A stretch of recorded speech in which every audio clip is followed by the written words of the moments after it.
We may have come on different ships, but we're in the same boat now.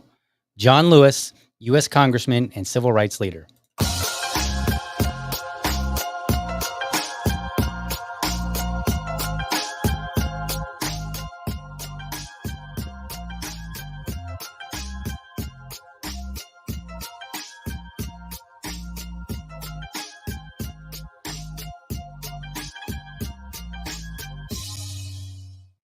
All right. Good evening, not morning. It's usually morning, but old man DL is trying something a little different. Going to do an evening show here. So I just want to say welcome to another episode of the Liberty Dad podcast, a discussion on politics and culture. I'm your host, DL, America's most objective libertarian. If you're tuning in live, thank you so much for giving me your time so early. So what's got me doing another episode? Well, I reached out to Jeff Charles. There's been all this just drama on the internet. Like people are just losing their minds. And, so I was like, and I have my thoughts as everybody else does. And I thought, you know what? Why don't we get somebody on here that I respect and we'll have a frank conversation about race relations? Because it seems like, I'm just throwing it out there, seems like y'all need something. You just can't seem to figure it out on your own. So I've called in the big guns, and let me tell you, he's one of the good ones. Come on, folks. I mean libertarians. All right, I'm sorry. I'm trying my hand at humor. I don't know if it's going to go any well. I might get in trouble. All right, let me just bring on Jeff, and please welcome him to the show. Jeff, how are you? Oh, no audio. Let's get that audio in there. Let's see here. There we go. Sorry. I'm doing well. I'm just sitting out here just trying to be one of the good ones, I'm not trying to make too many waves, not trying not to cause too much trouble. And I'll just let your audience know the reason why you're doing an evening episode, because I know you usually go in the morning, but the thing is 6-7 o'clock in the morning, I'm not even conscious even when I'm awake. I'm a zombie. And I don't think I'd be doing it justice if I was up here like, oh yeah, race relations. Right. So Snorefest, this is so boring. Don't feel bad because sometimes I'm not awake in the morning. And then like after the show, and I'm like, did I just do a show? I sure did. I did a whole show and I was half asleep. So it works out. It's all good. So here we are. So just in case anybody doesn't know who you are, please just kind of introduce yourself. Tell us a little bit about you. Just in general, you've got any cool projects that we should know about? You're writing a book, you're, making a new album. I don't know, whatever. Yeah. So my name is Jeff Charles. I am a journalist and a political commentator. Been doing this for, I don't know, about 7-8 years or so. Mhm. I currently write for TownHall.com. I'm a news editor there. I've been there since December. Before that, I was with Red State, which is actually owned by TownHall. So I'm having a lot of fun. I have my own podcast called A Fresh Perspective with Jeff Charles. And I have my own Substack called Chasing Liberty. And speaking of projects, I actually am working on a book consistently, and I'm actually going to get this one out. And I think it's going to be very enlightening, instructive, and hopefully inspiring. Right. Okay. Awesome. Well, I look forward to, I don't know that I'll be able to get to read it. Like people are like, man, you're going to read my book. And I'm like, man, all my energy to read anything goes toward research for my podcast. Like I don't like I told the audience the other day, I stayed up late. It was Sunday night. I stayed up late Sunday night and I was watching a movie. Now you might think, oh, that sounds like a nice, casual, relaxing thing to do, right? Just watch a movie. No, I was watching a movie as part of research because I had this thought in my mind and I was like, I better go watch that movie again. And then I better watch a documentary and do some research before I start speaking about this. So even a movie watch or watching a movie is now homework for the podcast. So, but I wish you well. And if I can, I will try to read it. I do like to read. I do like to consume other people's content, whether it's in book form, podcast form, or what have you. So I do like to support my fellow libertarians. Okay, so we're going to talk race relations. Now, I just want to set the table here. As everybody can see, Jeff is black. I am not, even though I have been oddly enough, confused for being black by a lot of people. Like a lot of people are like, dude, are you like I joke and I say that more black people have thought I was black than white people thought I was white. And that's not really that much of an exaggeration. But I'm Native American. So basically that means between the two of us, we can say whatever we want. So we're going to have a Yeah. frank conversation on race relations. So I'm going to try not to do the, oh my God, I got a black guy. Let me ask him the questions I always wanted to ask a black. I don't want to do that. What I want to do Ask is the black dude. right, right. Like, cause like I think, and I understand where people, get that attitude from. Cause it's like, they're curious. And a lot of these topics really are off limits. And I feel like that kind of hampers the conversation and hampers progress, real progress, not like progressivism progress. Tell me Hmm. from your perspective, where do you see race relations? And what I'd like you to do is kind of split them between online and real life. Mm. Okay. So I'll start with the good news first. Okay. I think in general, I think race relations are basically where they've been over the past 1 or 2 decades. Mhm. What you see in real life, you don't see online. I mean, I live in rural Louisiana. The street that I live on, I think there's maybe one white family on it. Everybody else is black. Okay. But when you venture out, you see a lot more white people in general, but you see a lot of everybody. And people generally get along. Like I don't see a lot of racial tension here. Since I've been in Louisiana, and before this, I was in Texas, so I was still in the South. I Mhm. didn't really experience all that much racism in real life. I mean, the most racism that I have personally experienced was growing up in Southern California.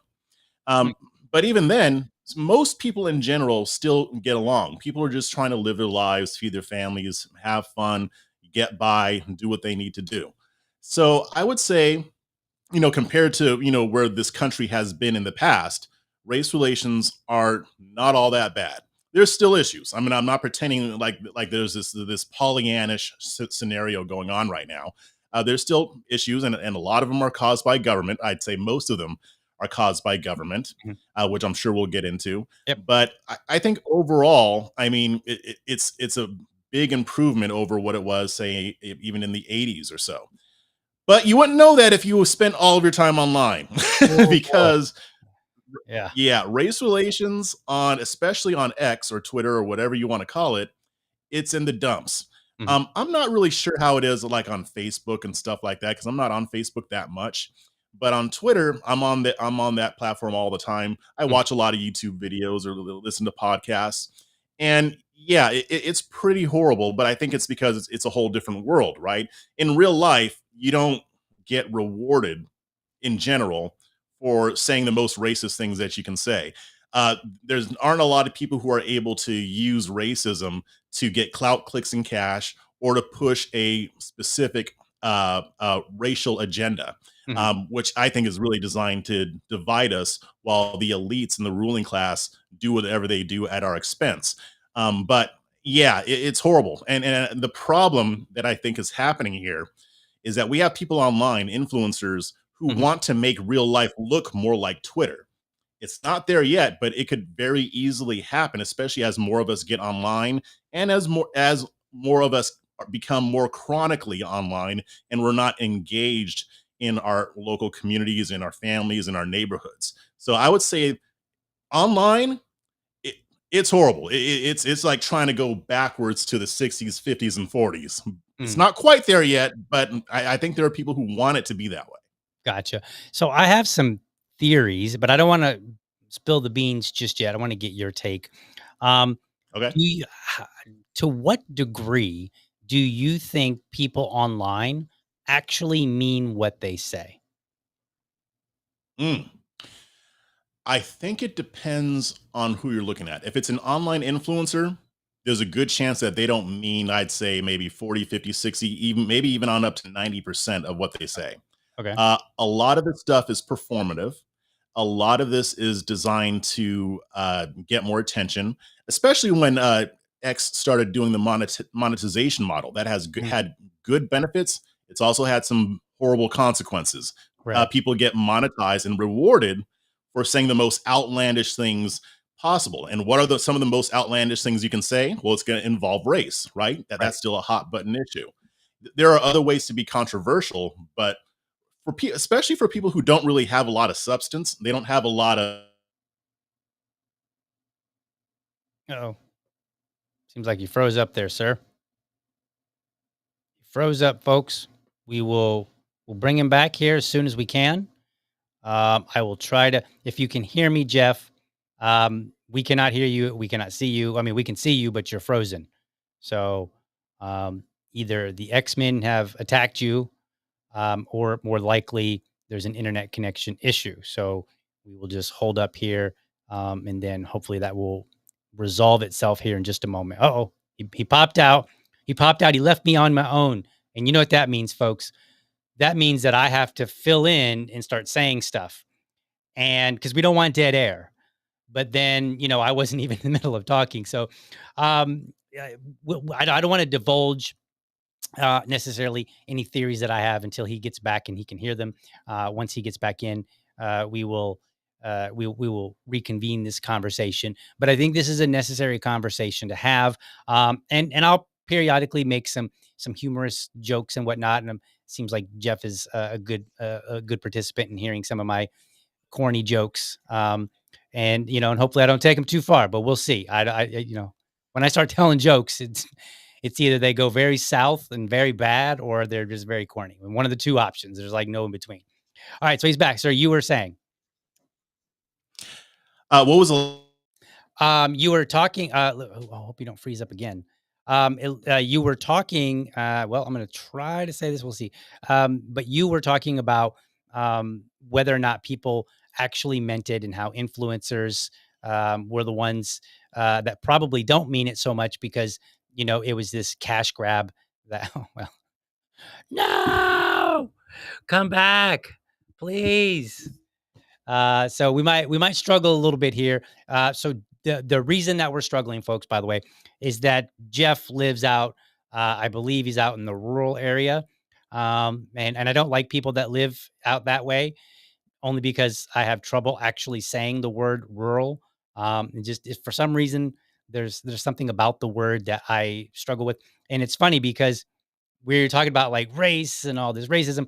When I was younger, I actually I could not say the word jewelry, and it actually just kind of came out as jury, and so I ended up like trying never to say the word because I couldn't seem to pronounce it, and then I finally just sat down and literally slowly practiced saying it.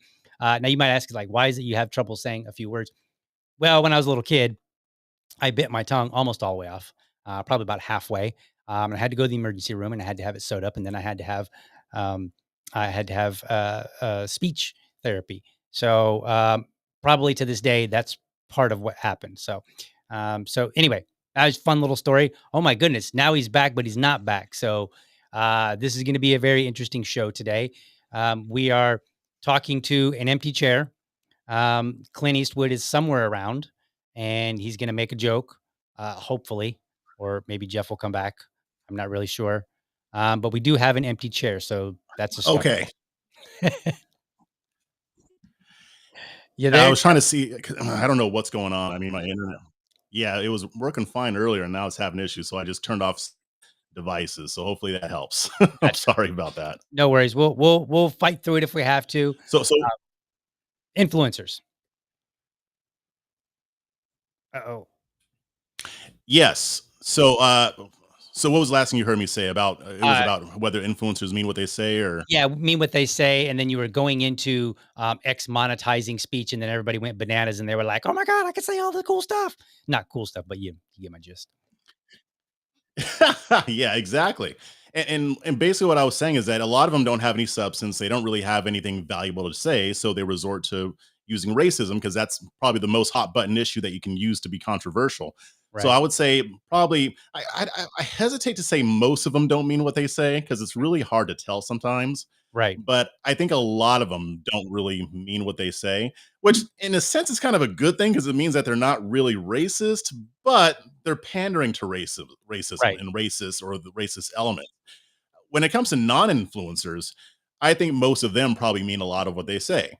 Gotcha. whether it's good or bad or it's, somewhere in the middle, because they don't really have that incentive because they have regular jobs, they touch grass probably more often, Mhm. and maybe they're not as chronically online.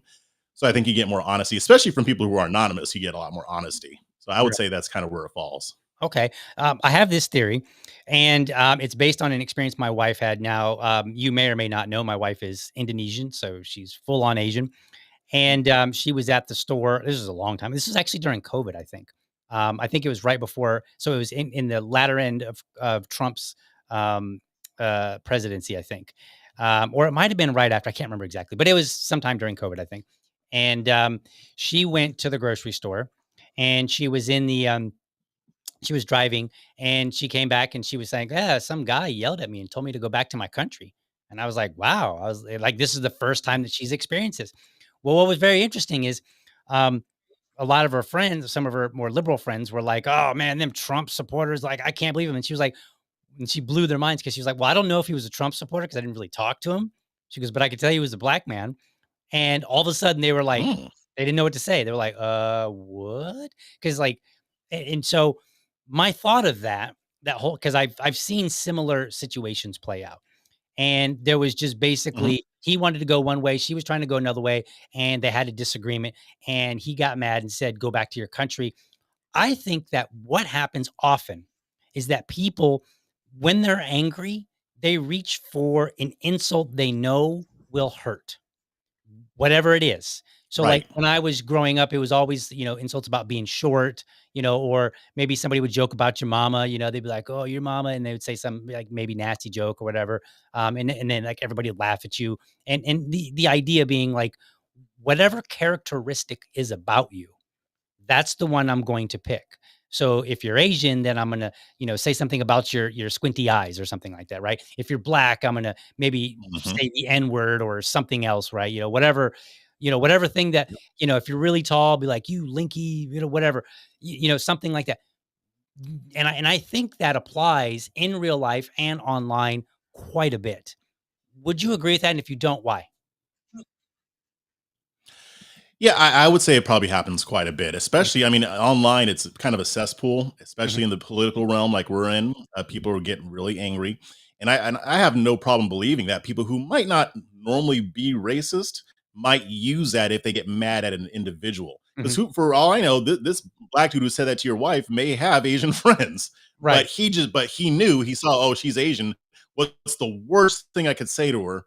Bam, there it is. right, So I do think that there's a lot of that, and maybe people who may not really have animus towards a particular group may not have a feeling either way. But if they want to get under somebody's skin, they go with the slurs. I mean, I've had it happen to me a lot online because sometimes, believe it or not, sometimes I offend people. right, right. That But happens. I can just tell, like they think they're going to get under my skin by saying that, and honestly, it does get under a lot of black people's skins personally more than I think it should. Mhm, Me, I just laugh at them. I mock right, them because that's the opposite of what they want. Either I ignore them or I mock them. I do nothing right, else, and no other option, just those two. But I think that's a lot of what it is. But I think a lot of people are saying it also because they might not even be mad at you, but again, it might get them some attention. And right. then others are just straight up racist. So it's really hard to tell the motivation depending on who it is, unless you go over their timeline a little bit. Sometimes then that tells you what you need to know.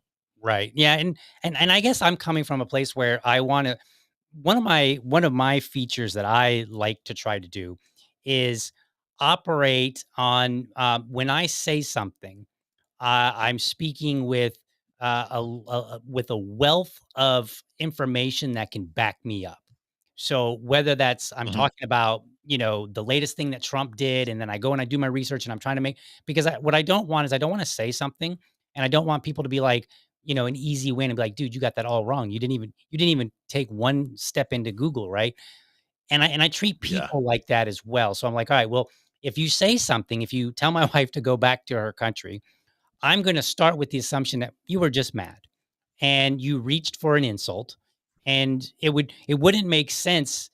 Some insults just wouldn't make sense. Like if she was like if the dude called my wife the N-word, that wouldn't make any sense. Like, so why would you do that, right? So you're going to Right. look for an insult that hurts. I mean, if you're insulting somebody, what's the point of it? It's the point to hurt them.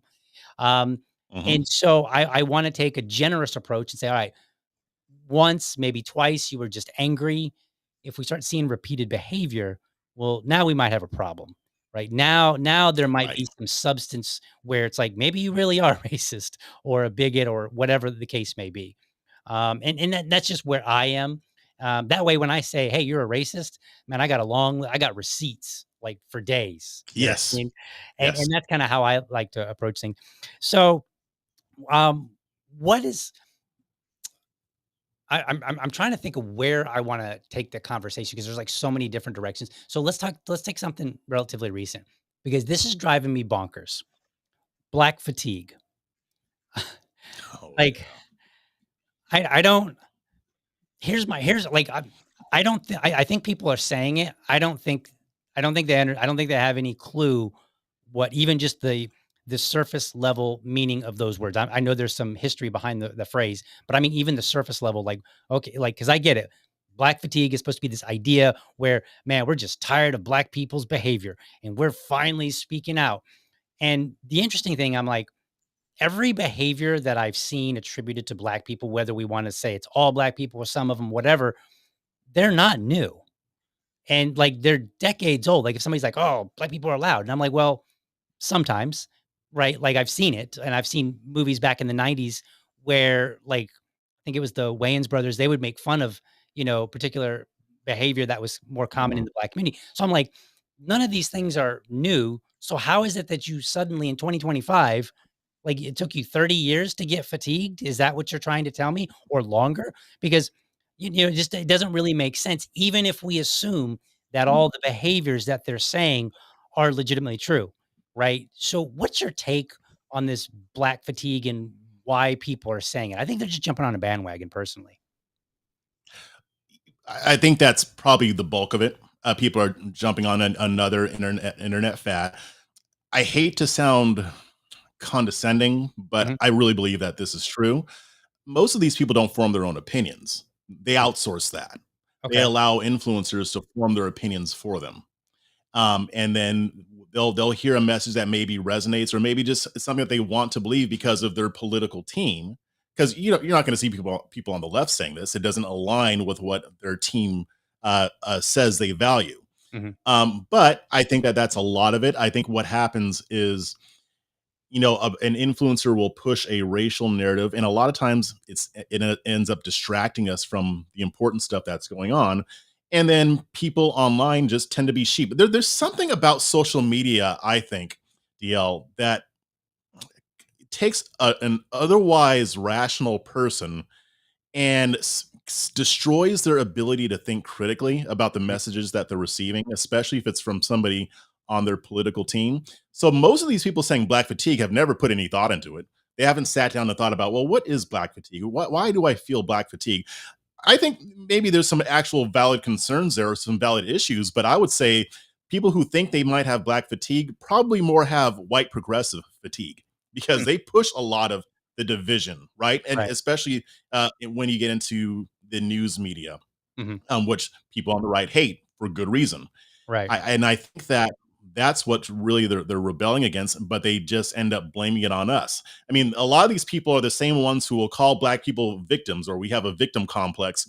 Mhm. But everything you're saying is about white victimhood. Right. And like, if you're complaining, oh, these brown people are coming from another country and taking our jobs, why is that not being victim? And, Right. and again, there are some valid concerns with that. Just like black people have valid concerns, just like Asian people have valid concerns, Hispanics, everybody. And Right. so I think what's happening is that they feel like they're being put upon by black people, which they're really not. I mean, most of them are not. Mhm. And they see these influencers saying it and be like, "Oh yeah, that makes sense. I'm just going to go with that," and then they just get manipulated. And this isn't just on the right; this happens on the left too, just in a Mhm. different way. So I'm not trying to pick on just the right here. Mhm. All sides are susceptible to this. I don't care if you're libertarian, conservative, Mhm. progressive, or what have you. It's like I can, and I'm sure you see this too. I can see it very clearly. I can see exactly the game that's being played. And what's frustrating to me is like, how do you guys not see this? How do you guys fall for this stuff? I mean, Right. most of the things that they believe aren't even true. And like you said, if you say something, you back that up because you actually want to be accurate. I do the same thing. It doesn't mean we get everything right, Mhm. but I guarantee you I get way more right than people who just follow along with the latest fad. Right. It's interesting when it comes like when I first started seeing people talk about black fatigue, what I found amusing because I was like, I had when I was growing up, I was a bit of a hellraiser. And so I tell people, I'm like, I am very fortunate to not have lived in a major city like, like New York City or LA, because I might actually be in jail. I might not be here because I got into some wild stuff when I was in my late teens and early 20s. Luckily, I lived in, Richmond, Indiana, where even your hellraisers are still a bit tame compared to some of your major cities. Um, but I did experience, and I grew up partially in Dayton, Ohio. I went to it wasn't quite what you might consider an inner city school, but it was a predominantly black school. So I had run-ins with all kinds of people, blacks and whites and stuff like that.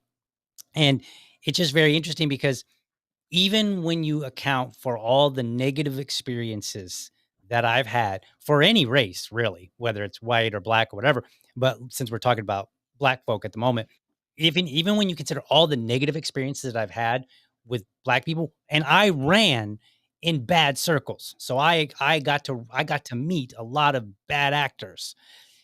Even when you consider all of that, I've still had way more positive experiences with many more black people over my life. And so it just is weird to me when people are like, "Well, I got black fatigue." And I'm like, "From where? Like, how is it you Exactly. managed to get it and I didn't?" I And mean, you live in Maine. How do you have black fatigue? right, because I'm like, "What are your experiences that have led you to this?" Like, what, you were in Walmart and you saw one black mama that maybe you didn't like how she was, taking care of her children or whatever, like, that gave you black or here's what I think might be going on. With some of this. And I agree with you on the influencer where people but tell me your thought. I think I call it the libs of TikTok effect. So Ooh. when libs of TikTok first got started, it seemed like all we saw every day, nonstop, just video after video, was like crazy kindergarten and elementary teachers that just like they'd get on there and they would get giddy that their students would call them the right pronoun. And I was like, what? And I was like, "This doesn't make any sense." I'm like, "You are supposed to be teaching children, not going there and getting validated from children." Right? Like, this is weird. Mm. And it wasn't until after a while I started realizing, wait a minute, I'm getting I'm getting this vision of what teachers are based on this channel because I keep seeing video after video after video after video. And then when I started going to the schools to look for schools for my own son, I didn't see a single one. And we visited several schools. Didn't see a single Mhm. crazy lunatic looking teacher. Not one teacher had, not to say they aren't there, just saying like I didn't see any. And everybody talked normal, right? They weren't like, yeah, we can't wait to bring your children in here and see how well they do with gender and pronouns. Like there was none of that. They were talking this stuff you would expect. So I think that people, and I think this is a problem with online, um, that people uh, they have crazy ideas and then they can connect with other people that share those same crazy ideas. Whereas in normal life, you actually are all alone. Um, Tell me your thoughts on Mhm. that theory. Does that make sense to you and the experiences that you've had? I think calling it the libs of TikTok phenomenon, I think you might be onto something there. Because obviously you're not saying that it's just her, because but I think she's one of the main ones. Mm-hmm, You know, when I battle this whole thing out online, I'll get a lot of people saying, "Well, what about all these videos of black people being violent?" mm-hmm, And I'm thinking, okay, you mean to tell me that you think that most black men are violent because you saw a bunch of videos mm-hmm, and that's it? If they don't say that, then they throw out 1350, that statistic. Oh, mm-hmm, well, 13% of the populations commit 50% of the crimes. Yeah, la, la, la, la. Again, they're reciting a script because they don't think for themselves. mm-hmm. They allow other people to do their thinking for them. I'll ask them one question. One question. It always stumps them. Okay, 1350. Let's say that's correct. FBI data, even though you say you don't trust the FBI. Let's go with that. Let's take that further. What percentage of the black population commits violent crimes? How about that statistic? Mhm. They fall apart. And the reason why is because they never actually thought about this. Mhm. Now, some people will say, you know what, most black people I've known have been great, but there's still this statistic, and that kind of messes with them a little bit. But they're at least more open to the idea. But I think it's just, again, a suspension of critical thinking. And Mhm. maybe people just don't know how to think critically anymore. I don't know. But I think that those videos, even going back to Libs of TikTok, they give the impression that all these schools are transing the kids and doing drag queen story hour. And I'm a very much against that, by the way. I'm not defending it at all. I've written ad nauseum about it since before it Right. was cool. I think that's a problem that needs to be dealt with, Right. but it's not as widespread as it might seem because you see a bunch of videos, because there are a lot of videos out there, but videos, Right. again, don't always represent real life. And I think people don't understand that. And I think that there's a variety of reasons. Some of it is that people want to believe this stuff. Mhm. They want to feel like they're fighting against evil or fighting against something bad, and that the team that they're on, those are the good people, and we're waging war against the progressive left, or we're waging war against the fascist right. You're doing no such thing. You're Mhm. taking a small number of people that belong to a certain group and then using that to paint the entire group as those small people. Most progressives don't have purple hair and aren't Right. feminists and aren't running around topless in the streets. But, and since I'm in this world, I know you get a lot of clicks by highlighting that and by Right. insinuating that this kind of represents a lot of people when it really doesn't. And that's the disturbing part of it, because once you start questioning that, now people get cognitive dissonance. They get angry because they feel uncomfortable because you've just questioned their beliefs. They just realize that they have nothing to back up what they're saying except for videos. And the normal response is anger. Mhm. And that's where the more of the racism comes in, and yada, yada, yada. This happens on the left too. You know, maybe not all racists are Trump supporters. Maybe not all white people are racist. Mhm. Maybe there's a lot of white people in Appalachia who are dealing with everything that black people are going through, maybe in a different sense, but maybe white people have it hard too. Mhm. Maybe there's somebody who's very interested in keeping us from realizing that. Right. Yeah, that's a really good point, and I guess my concern is, I guess it really boils down to, how do we address this? Because I agree with you. Like, number one, just so that it's clear, uh, I'm not saying there's no racism. I'm not saying that there's no crazy teachers out there. I mean, we at least see the crazy teachers that are trying to sleep with all their sons, so we see those on a regular Mhm. basis. But again, I don't think it's as widespread as it appears, on the internet. And funny enough, it's my wife that kind of clued me into this, because I think I was making a comment or a joke or something like that about, Asians doing so well in the United States. And she's like, yeah, those are the ones that come here. She's like, Yeah. basically, and she's like, we got stupid people too. Right. And then I'm like, that's a Mhm. good point. Like, Mm. because a long time ago, so I'm a software developer by trade, and I had a bunch of Indian peers.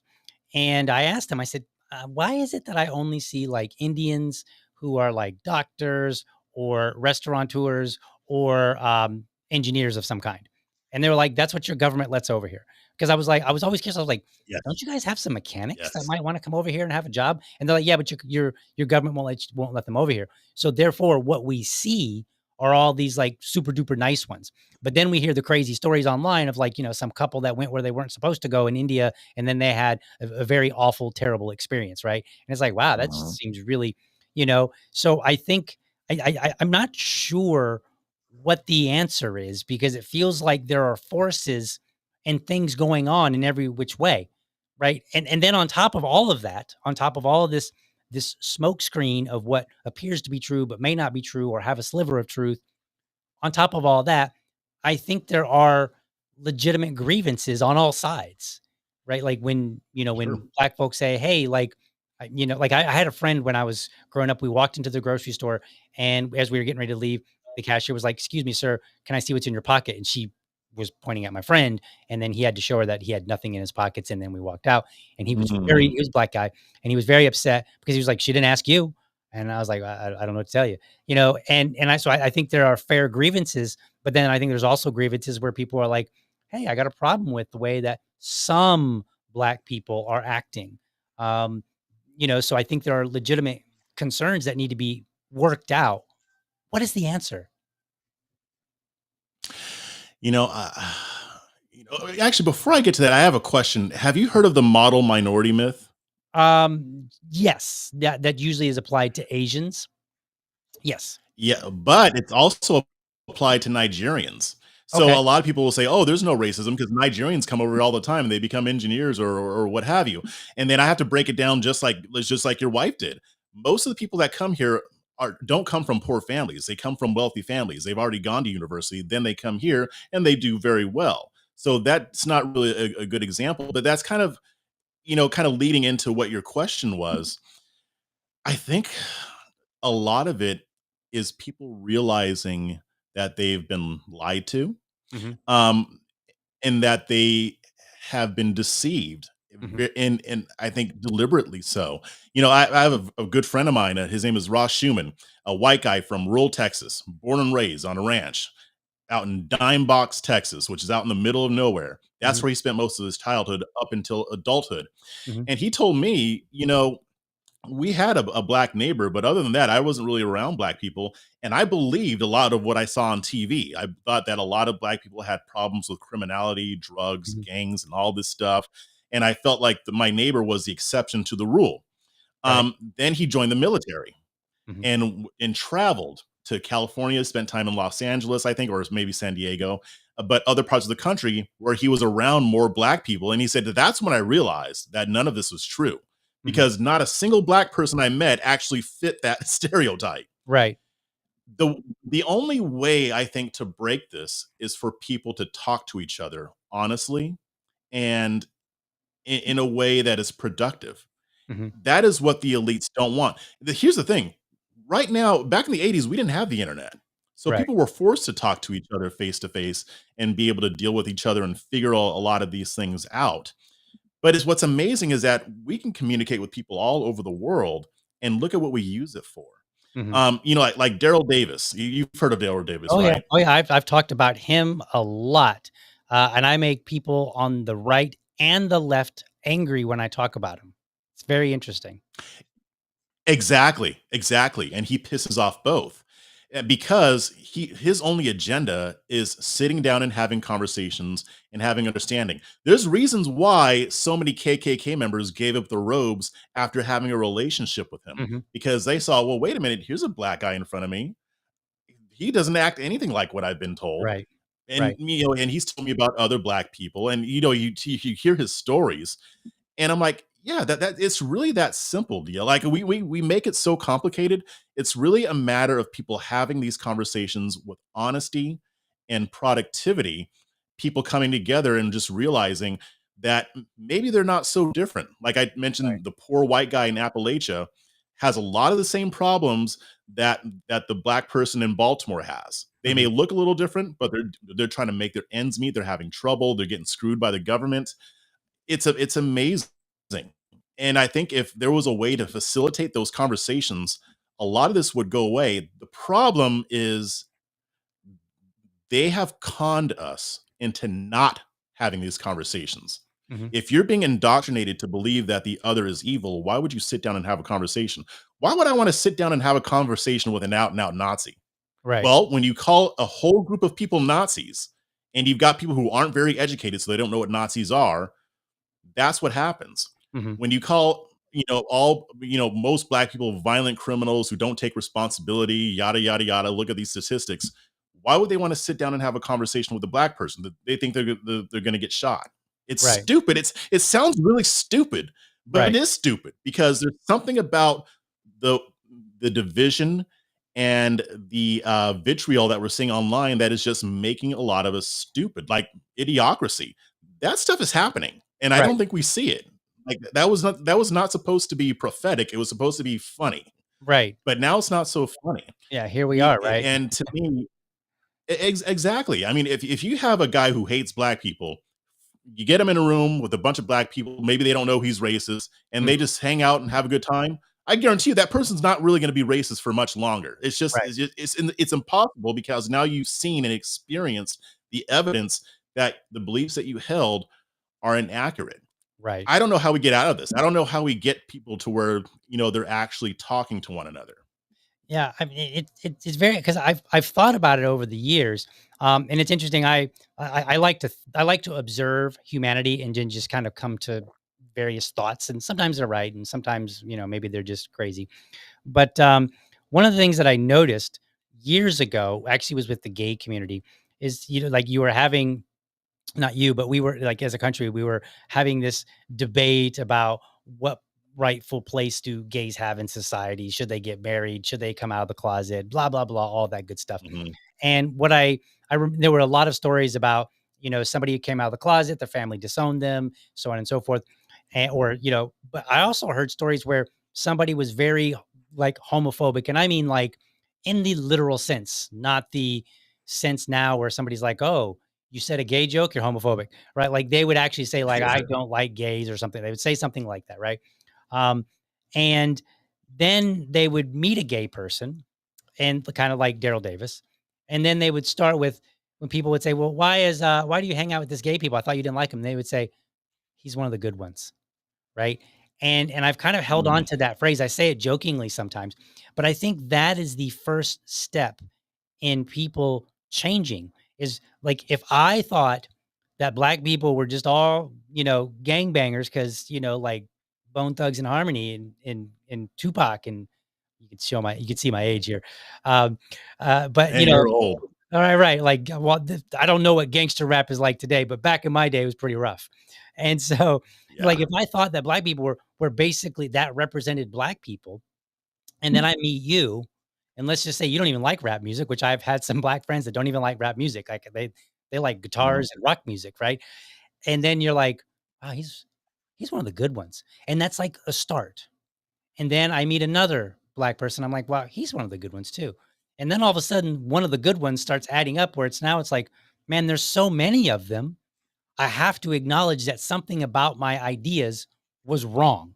And I think unfortunately, one of the good ones itself, that phrase became like verboten. Like a lot of It's people are like, oh, I can't even cringe. say that. And it's like, Yeah. it's I goofy. even hearing it, I'm like, yeah. Yeah, but I think there's some value add in race relations when somebody comes to that conclusion. Now, obviously, we could take it to a different direction and whatnot, but I think like Daryl Davis, I think that's exactly the treatment he got, and I would be I'd put money on it that he actually heard those words. He's Yeah. one of the good ones, right?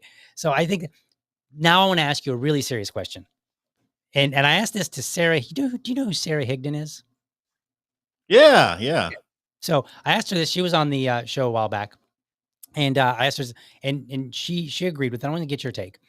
I said, I think that humor is what will be the best humor and interaction, just regular, but aside from interaction, like we just talked about, Mhm. humor, the ability to laugh at our own selves and to joke with other people. So if I make a joke that I'm trying to think of one off the cuff. I should have had one prepared. I just don't have one. But if I make a joke that's pertinent to black folk, right? One that a black comedian might himself make, him or herself might Right. make. If I make that kind of a joke where it actually makes sense and it, you know, when you laugh at the joke and you're like, ah, that's pretty funny, deal. And then if you can do the same to me, right? And you can make it you like, you got your ear to the ground there, buddy, right? I'm always good with the Indian jokes, the Native American jokes, but like if we can trade jokes back and forth, I think that is a sign of where we are, you and me, not specifically society, but you and me, where we Mhm. are in terms of each other and our our comfort level with each other's and our own race. What's your take? Do you think there's any value there and how and just anything you got to say? Yeah. I mean, there was a time where that used to happen all the time. Mhm, I mean, I've had a lot of black friends and I've had a lot of white friends. With my white friends, I would make racial jokes about them. They would make mhm, racial jokes about me, and then we would laugh. It was funny. It was never, I mean, people know the difference between a good natured joke or good natured teasing right, and somebody who comes with malice, right? mhm, It's not hard to tell. You know it when you see it, right? And it's funny because I have that my people of whiteness shtick that I do Right, on right, X, where I poke fun at white people for doing crazy things like petting bears and jumping off cliffs and stuff like that. right. 99.9% of my white audience doesn't get offended. They love it. And some people say I follow you because of these jokes. Every now and then I'll get somebody who gets offended. Well, what if a white person makes fun of a black person? You don't see white comedians making fun of black people. Ever heard of I Gary do. Owens? Right. He Or, he he Lisa yeah, he Lampanelli? based yeah, I mean he based his whole comedy shtick on making fun of black people as a white man, and black people love him. Mhm. Bill Burr, same thing. And no, it's not because they're married to black women, because they were doing this before they got married to black women. Gotcha, okay. They Bill Burr makes fun of black people too, also. But again, people know that he's coming from a place of, hey, this is a difference in between our cultures, and it's funny, it's Right. hilarious, and you poke fun at it in a good natured way. That does bring people together. It did back then, and we need more of that now. I think arts in general bring people together. White Mm. people and black people love hip hop. What's his face? Lil Wayne got in trouble a few years ago because he said, I do my concerts and I look at the audience and I see black people, white people, I see Hispanics and Asians, and when I'm in that moment, I'm like, I don't see any racism here. Yeah, arts do it. I mean, that one guy, I can't remember his name. He wrote that song, "Richmond, North of Richmond." Oh, If you put those lyrics in front of any regular person in America, regardless of race, and they mhm. read those lyrics, they're gonna be like, yeah, I can relate to that. Yeah, Right. my bullshit job and bullshit pay. I agree with all of that. It doesn't matter whether it's a country song or a folk song or not. If you just put the lyrics in front of people, everybody can relate to it. It's not even a racial thing. And that's that commonality. If we can make fun of our differences in a way that's good natured, but also talk about our common experiences and the common issues that we face, we fix this problem. And so when I say that, we fix this problem by doing that: comedy, arts, conversations. What what's keeping us from doing that? Well, the media environment that we're in. I hate to blame it all on the media, but it's there. I mean, social media, Mhm. terrestrial media, television, even entertainment. They use entertainment to divide us too, in a lot of different ways. They're doing that on purpose because the one thing that they fear is a black guy with a Black Lives Matter shirt on sitting down with a guy with a MAGA hat and Mhm. just having a conversation about where they agree and where they don't agree. Because what they know is going to happen is that those two people are going to see that they agree on more than they disagree. You might remember when the Tea Party finally started talking to Occupy Wall Street. Mhm. They started having conversations, got shut down. There's a Right. reason for that. It's not Gotcha. the Yeah. left that did it. It's not the right that did it. It was the elites that did that. Mhm. And they did that because they want us at each other's throats, because then we ignore what they're doing. I mean, Sonny, I don't know if you're familiar with Sonny Johnson, but she was talking about how Republicans, were doing black man bad. And now we have a big, beautiful bill that doesn't decrease much spending at all. Right. That always happens. Right. So it's interesting. Now, I want to be careful with the audience. I don't want you guys to be like, all right, well, I'm going to fix race relations. I'm just going to go tell, black jokes to black people. Like, don't go rushing out. And I don't think anybody in my audience is going to do that. But just, just as a quick warning. So how do we get this started? Like, where do you see this? Because, like, again, we can't just start telling jokes at each other. Like, there's got to be some comfort level, right? Like, I'll give you a story. When this is not really about jokes so much. And this is actually kind of funny because I'm 46. So this happened. What I'm going to tell you happened when I was 15. So like 30 years ago. And I lived in Mhm. Dayton, Ohio, and I had a lot of black friends just because that's, the neighborhood I lived in was fairly like mixed, I guess. And it was a decent neighborhood, not too much crime, maybe somebody would steal something that was left out or whatever. But it was a pretty decent neighborhood. And I had some black friends, and they were like, one day they were like, "Dude, you're cool with us. You can use the N word." Like, they gave me a pass at that time, and I declined to use it because I was like, "Well, you guys may be cool with it, but like somebody else, they're not going to be so cool with it because they don't know me. They don't know the relationship that we have. They don't like. Yes. They're just going to see this dude that. And back in those days, I like no like it wasn't until in my 30s that we really came around to this understanding that I'm actually Native American. So that was kind of a relatively in my lifetime, a recent development. So I kind of grew up thinking like I'm white, and all my friends are like, "No, but seriously, what are you?" And I was like, "But I'm telling you, I'm white." You know, so I just operated on this idea like I'm white, and people are going to see me as white, so therefore, this is not something I should say. Um, so and I think Mhm. there's some truth there. You can't just roll up to the first black guy and start giving him, a pound and talking to him, like you heard on the rap song. But how does it get started? What is the first step for people that are like, man, I would like to improve race relations to the best of my ability? How do they start that? I think because the thing is, going back to the very beginning of this conversation, in everyday life, it's not really necessary. People already do it. I Hmm. mean, people just already. I mean, there are a lot of black people who today who might give their white friend an N-word pass or invite them to the cookout or what have you. Hmm. They already have good relationships. But if we want to try to fix the online issue, um, you fix it by modeling it. Hmm. I mean, what if this is you and I having a conversation? That's two people. This Hmm. is one conversation. What if there was 10,000 of these conversations, 20,000, a million? That would change it. I think we have if we want to fix this, then people who are hearing this message or who might hear it later, they need to start doing it themselves. If you happen to be an online influencer like us, then we need to be facilitating these conversations in a lot of different ways. I've tried to use my platform for that. Even to my detriment, because I know I can make tons of money if I put on a MAGA hat, since I'm on the right. If I Hmm. put on a MAGA hat and just talk about how horrible black people are, and how white people are all victims or whatever, and sending those messages, I can make a lot of money doing that.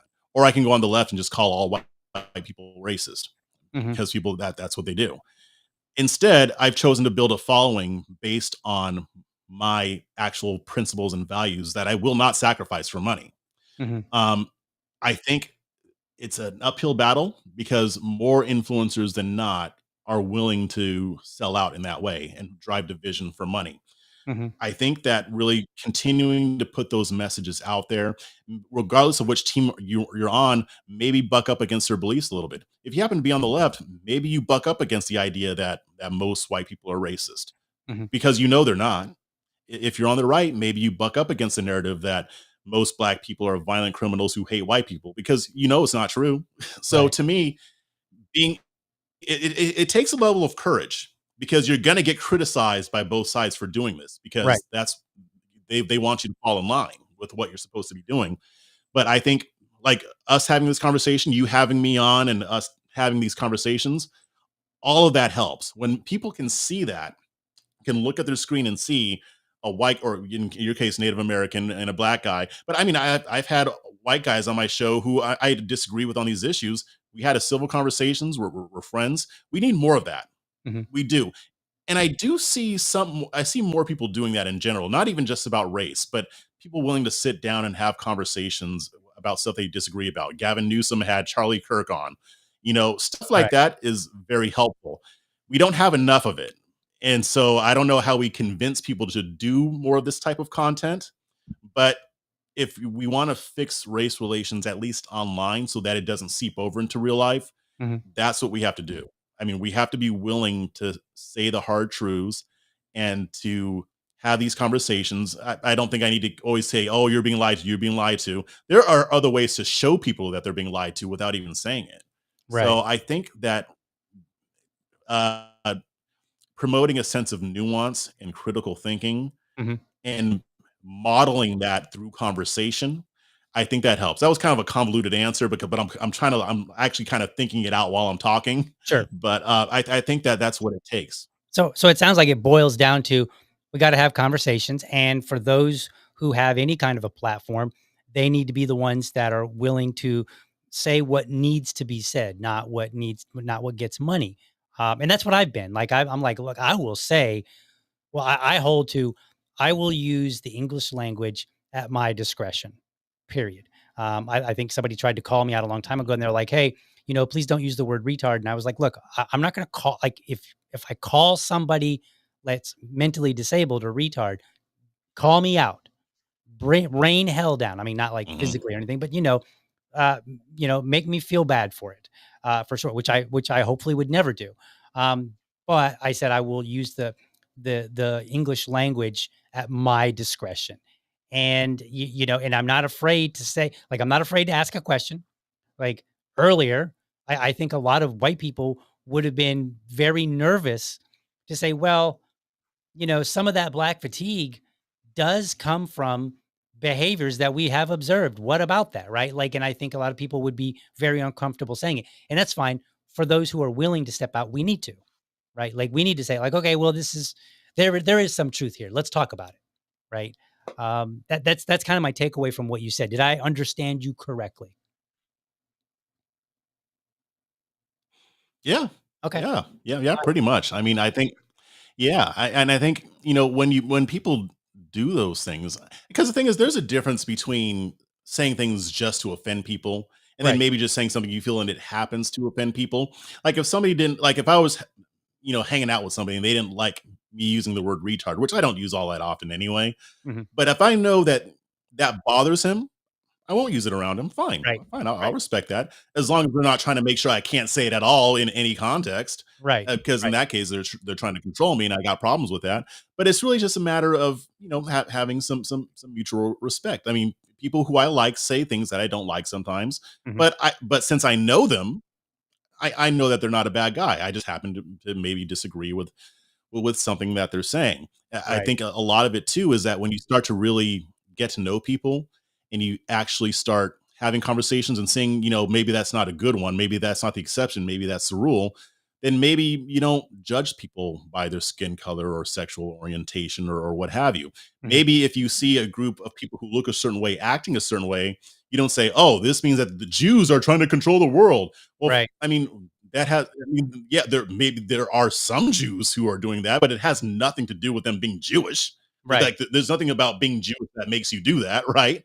Right. So to me, you begin to realize that, well, yeah, maybe I shouldn't attribute this to their ethnicity. Maybe that person's just a jerk, or Mhm. maybe that person's a good guy, and it has nothing to do with their skin color. Right. I think when you have conversations, you break through a lot of that. So, I know we're getting close to time here. I wanna ask you your perspective on the how do libertarians, reach out to the Black community? And let me lay down. I know I'm doing a lot of prefacing on all the questions that I have and all that. So, Okay.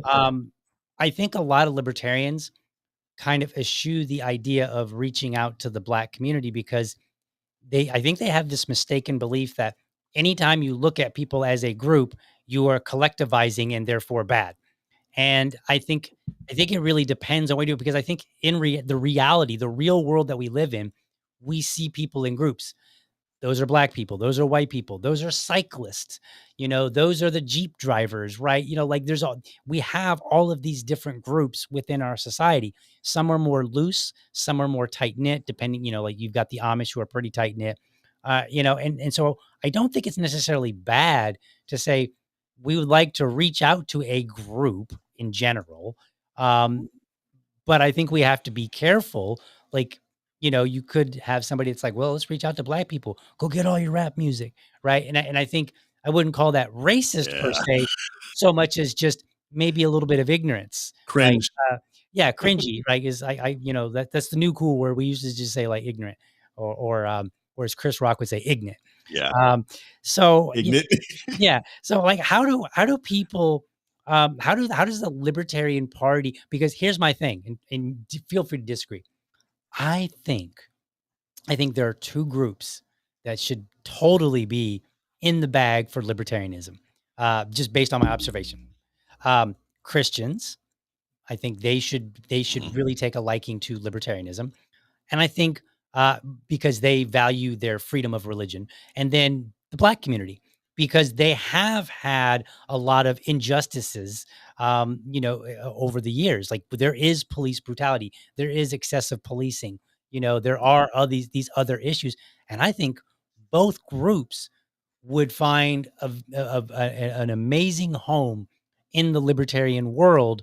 I mean, I think most everybody probably would, but I think these groups in particular. So, how do we How do we reach out? What are the steps? What do we need to do? You're the spokesman for Black people now. Yeah, I think yes, I represent all Black people. It's funny. I was asked that question in Illinois last year. I spoke Oh at yeah. the LP Illinois National Convention, um, and actually Maj Touré was asked that question in Austin, Texas, Mhm. at Decentralized Revolution. I think this whole thing about we don't believe in collectivism. I think people have an irrational interpretation of that, right? Mhm. Like if there's a libertarian party, isn't that collectivist? Yeah, Right. all voluntary collectivism isn't necessarily bad in and of itself, but Right. I think a lot of libertarians, since they're recovering Republicans, they have an issue with doing it when it comes to race or ethnicity. Mhm. Like my fiance Donnie works with farmers. Libertarians should definitely be reaching out to farmers. Mhm. That is a group of people. That is a collective. It doesn't mean that they aren't individuals, but Right. they're individuals who have this thing in common, right? Right. So there's nothing wrong with saying that. And I don't think most libertarians would have a problem with that. But if I say, yeah, okay, let's start reaching out to Black people and Hispanics, they're like, ooh, that sounds like identity politics. And I know where it comes from. They're recovering Republicans, and that's what Republicans will tell you, even though they don't really mean it, because you got Black people for blacks for Trump and yada yada yada. Mhm. But that's what they'll say. That's identity politics. Here's the thing: most libertarians that I've talked to acknowledge that the government has uniquely mistreated Black people Mhm. in ways that it hasn't done to white people. It's done Right. other things to white people. There's absolutely nothing wrong with talking to Black people and saying, yeah, we're against police brutality. We want to end qualified immunity. We want to end Mhm. immunity for corrupt prosecutors because it's wrong. But also, since we're talking to you, this is what you deal with the most compared to other Americans. There's nothing wrong with that. Don't go with the hip hop music. Don't go Right. trying to speak Ebonics. Talk to Right. Black people just like you talk to your neighbor or to your family members. It there's no reason to be afraid of that. And just saying that, I want to reach out to more Black people. There's nothing wrong with that. Why wouldn't we want more Black libertarians? Why wouldn't we Right. want more Asian libertarians? Why wouldn't we want more libertarians, period? Right. And the way you do that is you go to different groups and you speak to whatever issues that they're dealing with, whether it's farmers, Black people, or I don't know, underwater basket weavers. You might have different messaging for each based on what problems they're facing the most.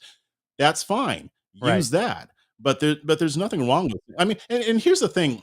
I've seen a lot of libertarians say that, but there's a lot of libertarians who said, we need a little bit more color in this party because we want to reflect what America actually looks like.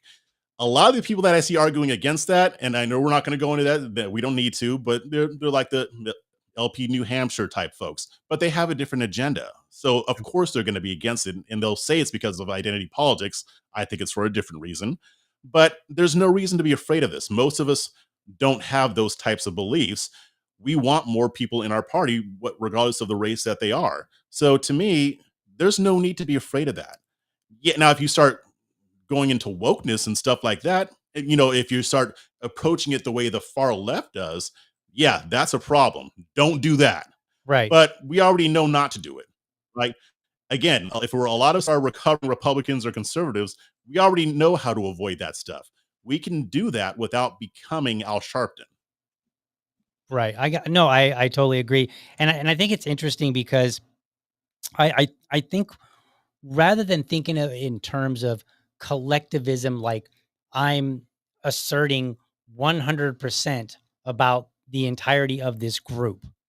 I think it's really more like you approach a group, any group, and you just try to think of what are some of the common issues that this particular group might face. So if we're talking about farmers, well, farmers are going to face different sets of different issues than say truck drivers, right? Like because they're literally in a different space, and they're doing different things. But I Mhm. also think that it's fair to say the Black community is going to, in general, again, not all of them, are going to have different, certain set of experiences that are relatively shared, and white people are going to have Mhm. their own, and they're going to be a little bit on the different side. And I think that we just need to walk into it going, there's some commonality, but I don't want to lose sight that there are still individuals in this group, and that the first person I come up to may actually not have that commonality with everybody else. They may be one of those people who are like if you talk to my wife worked for the railroad for like 15 years. One of my first questions was, I was like, "Did you ever experience sexism?" And she was like, "No." And I was like, Mm, "Seriously?" And I was like, "Really? No guy ever whistled at you or anything?" And she's like, "Not that I can remember." Right? And so she didn't have that experience, but maybe many other women did. I don't know. Right? But it's one that you might think is mhm. legitimate, right? You might say, "Well, yeah, of course, a bunch of rough and rugged guys, running trains all over the place." Like, yeah, they might say something that's not appropriate. But she never had that experience in like 15 years. And so, yeah, but other women might have. And I think this is kind of like our entry point. Like, go in, there's a group. How can our ideas assist that group, right? Like, what things are they facing specifically? And then just recognize maybe not all of them have experienced that. I think it's that simple, really. Can I give an example actually? Absolutely. Go right ahead. I wrote about yeah, yeah, I wrote an article about this maybe a year or two ago. I know you're familiar with Spike Cohen. Shout out to Mhm, Spike Cohen mhm. and You Are the Power. Yep. One of the people that they were advocating for was a black pastor in Gastonia, North Carolina, Okay. and he was feeding the homeless and he was housing them in one of his buildings, one of his private property, and the local government was getting on him and trying to stop him, trying to run him out of town, treating him horribly. And it seemed like a lot of it was racially based. But here's the thing: I interviewed Pastor Moses for the article, and I didn't bring up political party at all. Um, he volunteered to me. He told me, I've been a Democrat for the past 10, 15 years. Now I'm a libertarian. And Mm, the reason why he was a libertarian, because libertarians are the ones who showed up for him. Democrats yep. didn't show up for him. Republicans didn't show up for him. Libertarians did.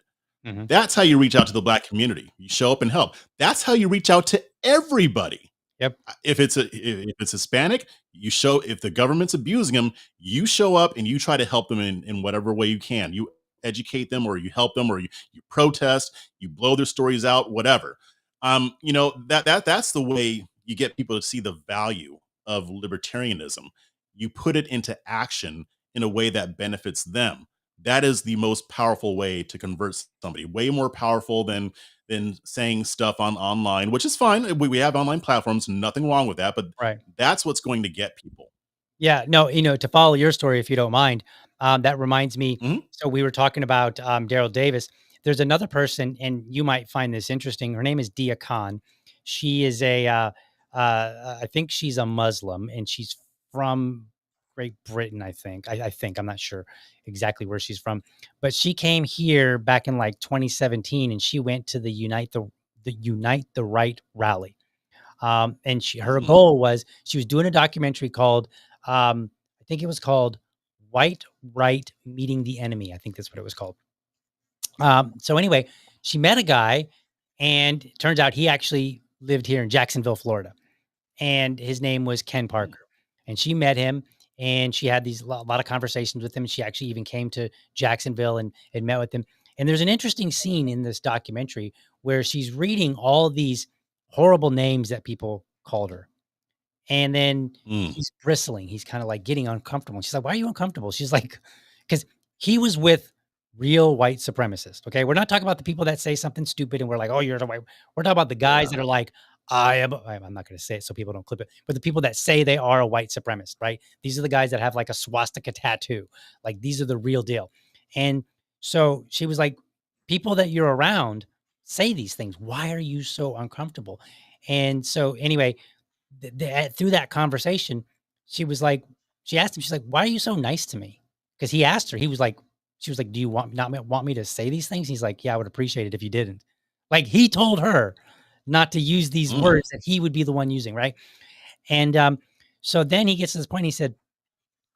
He goes, "When my girlfriend was sick, the only person to call her was a woman from the mosque."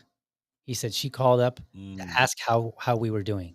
He goes, and his mind, you could tell his mind was blown. He had no idea because he was like, and he said it. He was like, I'm going to use some profanity here. He goes, he goes, here I am. I hate these fucking people that I've never fucking met. And they called me up and asked me how my girlfriend is.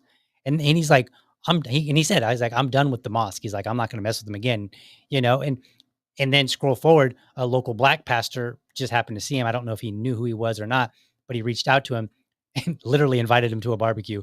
Um, and then the kid ended up renouncing his old ways and attending an all black church. Like he was like the only, Hmm. like him and his girlfriend were like the only white people in this church. Now this is years ago. Hopefully he's retained all of that. But this is like to follow your story. Like this is like I feel like over and over and over again, the way that we break down barriers, the quickest way you can break down a barrier is just to help somebody. Just, and yeah, Yeah. maybe they're a jerk and they say vile things. Maybe somebody comes up and calls you, the hard N word. But if you loan them, if you buy them lunch, that just jars people. I think, like I don't know. I just wanted to tell you that story. And I'm like glad at a loss for That's a words. good story. But I think It's this is powerful. yeah, and when I think of, like, reaching out to the Black community, I don't really think of it in terms of, like, "Dear Black people, we've got what you need to fix all your problems." Like, I don't really think of it that way, like, "We get it. You're Black and you don't wanna be, driving while Black and get pulled over." No, I don't think of it that way. I just think like, "Hey, you've a lot of people in your community have." I'm looking at the community right now, that's what I'm doing. So, a lot of people in your community have experienced this. Well, guess what? We want to abolish, the entity that does that. We want to get rid of that. We want to stop that. And I feel like that would be a great message, and it's not collectivist. Yeah. So Yeah, I mean, it's just you meet people where they're at. I mean, you show up and you find out what they need and apply a libertarian solution. But first you gotta gain trust, and yes, but you gain trust by helping people, by making that phone call from the mosque, or right, by inviting them to the black church, or standing up for their rights when all they wanna do is feed the homeless and the city doesn't want them to. That's what's gonna do it. right. I think you nailed a very important point there, that you have to gain their trust first, because otherwise it's a cart before the horse. So if you come in and you think you're just Yeah. going to start solving people's problems, they're weary of you. They don't know who you are. They don't know what your angle is, if you're there to try to scam them or what have you, if you're trying to take advantage of them in some way. No, people don't know that. So you definitely got to earn it. And you've got to earn your stripes, if you will, pay your dues with people. I believe in the libertarian community, we like to call this human action. So, all right, Yes. let's wind this down. Let me give you let's see. I think there's a few comments, and I don't want to leave people out here. So that Liberty Lady says, I do like Jeff's people of whiteness. And then Oddsman says, I tag things for him in hopes Jeff will do a people of whiteness riff. So it's A lot of apparently people do popular. that. Yeah, I know I do it sometimes. I'm like, yo, Jeff, check this out. Look at Yep. this white person over here. So, and then let's see here. I apologize, Oddsman, that this time show timing is interfering with your cocktail hour. But we are winding it down. So hopefully you can still make it if you're still here. And if you had to leave early, that's cool too. I totally understand. Jeff, any final words? And then I'm going to close the show. Yeah, I mean, I had a lot of fun. Hopefully, we can do this again sometime. But what I love about it is that we're basically doing the solution right now, just by having these conversations, hashing out some ideas. We don't really disagree. I don't think we really disagreed on anything. But if we Probably did, it not. would have been civil, and we could have found some common ground. I would just say, if this is something that, if you're watching this and this is something that you're interested in, we need you to do the same thing. Mhm. Have these conversations, because I'm telling you, there's some really ugly stuff coming. Yeah. I really believe that, just based on reading the tea leaves, and Right. looking at what's going on in our political atmosphere. I don't want to say all hope is lost. I do think things will get better. What I don't want is for it to have to get worse for it to get better. Right. So I think that we can solve this problem. You can't control what other people say.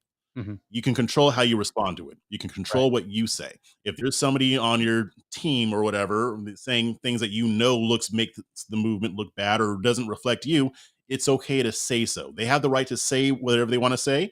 and so do you. So Right. use that right of free speech just like everybody else does, but really focus on your community. Focus on, you know, introducing nuance and understanding into the conversation. Don't be afraid of doing it because you know that's what they count on. Yeah. So yeah, I think I'll just leave it with that.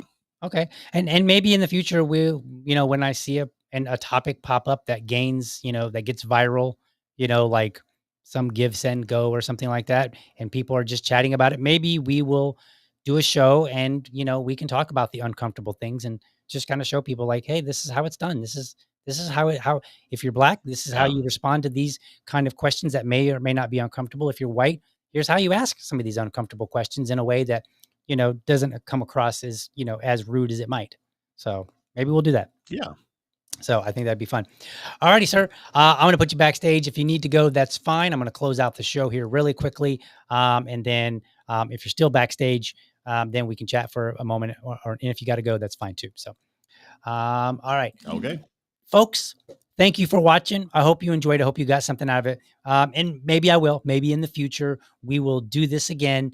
And maybe we will start showing people here is how the productive conversations can and should happen. But with that, I'm going to head on out for the evening. So I will see you guys tomorrow for Adam Coleman on Dad Talk, which is going to be a lot of fun. Thank you for watching, and I hope you found this episode informative and inspiring. Be sure to catch me Monday through Friday, 7:30 a.m. for an informed discussion on politics and culture. Make sure that you're subscribed to my YouTube channel, or if you prefer my Rumble channel, you can go to youtube.libertydad.com, or you can go to rumble.libertydad.com. While you are there, let me know how I'm doing by leaving me a comment. You can also become part of the community by heading over to libertydad.locals.com.